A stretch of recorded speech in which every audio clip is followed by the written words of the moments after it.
Hello guys, তো কেমন আছো তোমরা সবাই? আশা করি সবাই ভালো আছো। আর চলে আসলাম আমার একটা নতুন একটা ভিডিও নিয়ে। তো আজকে তোমাদের দেখাবো যে কালকে আমার রাতে বৃষ্টির মধ্যে গাড়িটা চালিয়ে আমার গাড়ির কি অবস্থা হয়েছে। বন্ধুরা, তোমরা এই গাড়ির অবস্থা একবার দেখে নিতে পারো যে সব কাদা, সামনের গাড়ির কাদা আমার গাড়িতে পুরো কাদা কাদা করে দিয়েছে। আর এখানে ক্যামেরা ধরার মতো কোনো নেই।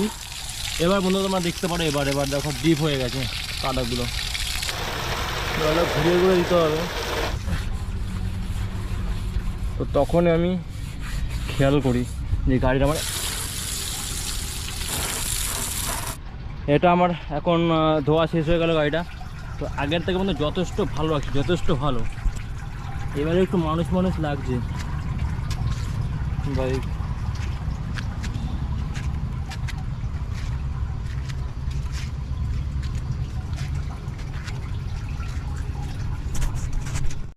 তো বন্ধুরা, সবাই আজকের ভিডিও এই পর্যন্তই। সবাই ভালো থাকো, দেখা হবে পরের ভিডিওতে।